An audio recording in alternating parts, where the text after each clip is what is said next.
Hi friends, welcome to Shruti story world. ఈరోజు కథ వచ్చేసి రాక్షస ప్రేమ పార్ట్ 14. విరాట్ స్నేహ పక్కన కూర్చొని ఉన్నాడు. స్నేహ ఇంకా స్పృహలో లేదు. విరాట్ ఆమెను ప్రేమగా చూస్తూ తన చేతులతో ఆమె జుట్టును స్నేహ వీపు వెనకకు జరిపాడు. విరాట్ స్పర్శకే స్నేహ నవ్వింది. అది చూసి విరాట్ పెదవులపై కూడా చిరునవ్వు మెరిసింది. మరోవైపు ఒక గదిలో ఒక అమ్మాయి కూర్చొని ఉంది. ఆమెతో పాటు ఒక అబ్బాయి కూడా కూర్చొని ఉన్నాడు. ఆ అమ్మాయి ఆ అబ్బాయి వైపు చూసి ఇలా అంది, లక్ష, నువ్వు విరాట్తో మాట్లాడవు. అతను చెప్పినట్లే చేశాను. నేను చేశాను. ఇప్పుడు అప్పుడు జరిగినది ఈ జన్మలో మళ్ళీ పునర్గం కాకూడదని నేను కూడా కోరుకుంటున్నాను. ఆ అమ్మాయి మరెవరో కాదు, స్నేహ అక్క అయిన శ్రావణి.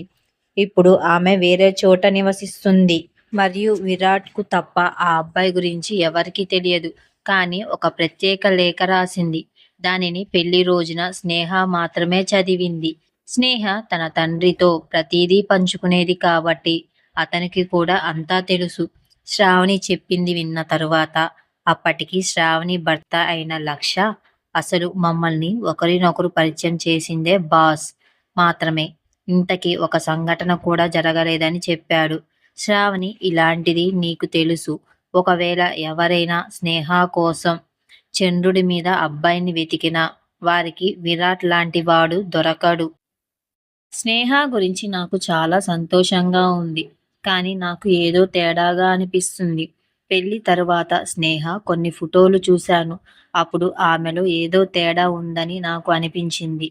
ఇది కేవలం నా ఆలోచనో అవునో కాదో, లేక నా ఆలోచన తప్పయి ఉంటుంది అని ఆశిస్తున్నాను.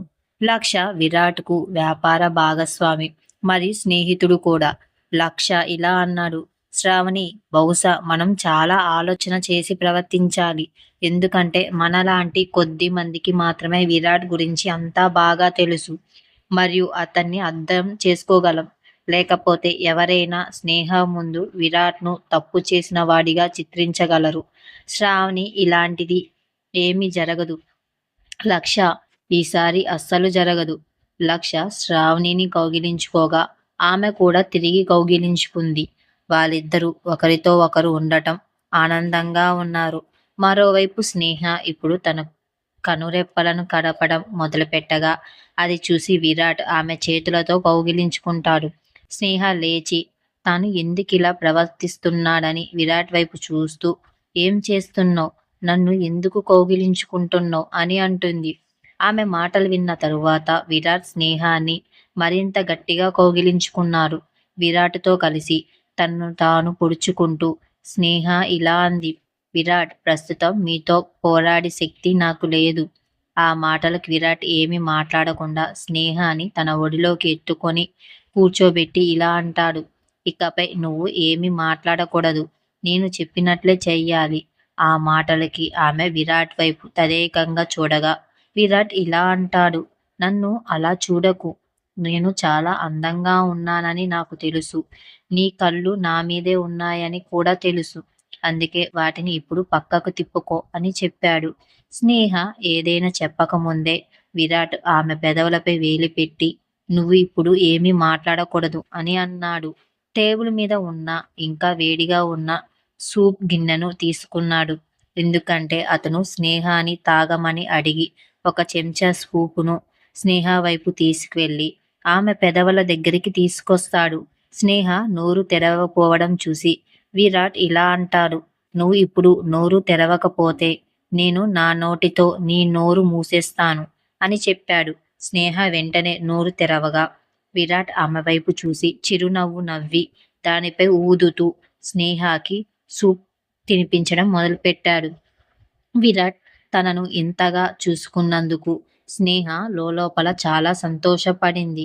విరాట్ పట్ల ఆమె హృదయం పువ్వులతో వికసించింది. మరియు ఒక మంచి బిడ్డలా ఆమె విరాట్ మాట విని దాన్ని తాగింది. ఆ సూప్ రుచి చాలా బాగుంది. స్నేహకి నచ్చింది. స్నేహ సూప్ మొత్తం తాగిన తరువాత విరాట్ మంచి అమ్మాయి అని అంటాడు. అతనితో స్నేహ, ఇలాంటివి మీ పని అయిపోవడం మంచిది. ఇప్పుడు నన్ను వదిలేయండి, నేను కిందకి వెళ్ళాలి. నా ఫోన్ ఎక్కడ ఉంది అని అడుగుతుంది. విరాట్ స్నేహాన్ని ఎత్తుకొని బాల్కనీలోకి తీసుకుని వెళ్తాడు. అది మధ్యాహ్నం కావటంతో వాతావరణం ఆహ్లాదకరంగా ఉంది. బహుశా వర్షం పడేలా ఉండటంతో గాలి బాగా వీస్తుంది. స్నేహ తన చేతిని విరాట్ మెడ చుట్టూ వేసి తన తలను అతని ఛాతీపై ఆనిస్తుంది.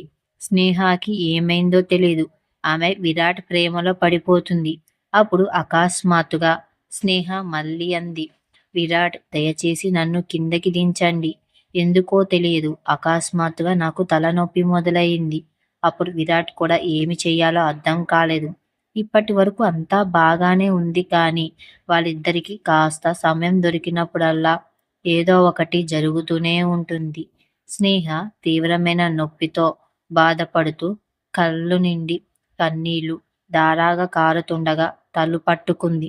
విరాట్ స్నేహాని ఆ స్థితిలో ఎప్పుడూ చూడలేకపోయాడు. అతను స్నేహ పెదాలను ముద్దాడుతూ ఆమె నుడిటిని నిమరడం మొదలుపెట్టాడు. స్నేహ అకస్మాత్తుగా మళ్ళీ స్పృహ కోల్పోయి ఇలా చేతుల్లో పడి ఉండగా విరాట్కు చాలా కోపంగా వచ్చింది. మాయా, మాయా, ఎక్కడున్నావు? త్వరగా రా అని అరిచాడు. విరాట్ గొంతులో కోపం ఉండటంతో మాయ వెంటనే అతని ముందుకు వచ్చి, చెప్పండి సార్ అని అడుగుతుంది. విరాట్ అలా చెప్తుండగా ఆమె కళ్ళు స్నేహ వైపు వెళ్ళాయి. మరియు ఆమె ఇలా అంది, మన యువరానికి ఏమైంది అని అడుగుతుంది. విరాట్ ఇలా అన్నాడు, నాకు మాయా తెలియదు, మనం ఆమెను త్వరగా హాస్పిటల్కి తీసుకువెళ్ళాలి అని అడుగుతాడు. స్నేహకి హఠాత్తుగా ఏమైంది అది తెలుసుకోవాలంటే నా ఛానల్ని వెంటనే సబ్స్క్రైబ్ చేసుకోండి ఫ్రెండ్స్. తర్వాత భాగాలను తెలుసుకోవటానికి నా కథను చదువుతూ ఉండండి. ఇలాగే మరిన్ని కథలను మీ ముందుకు తెస్తాను.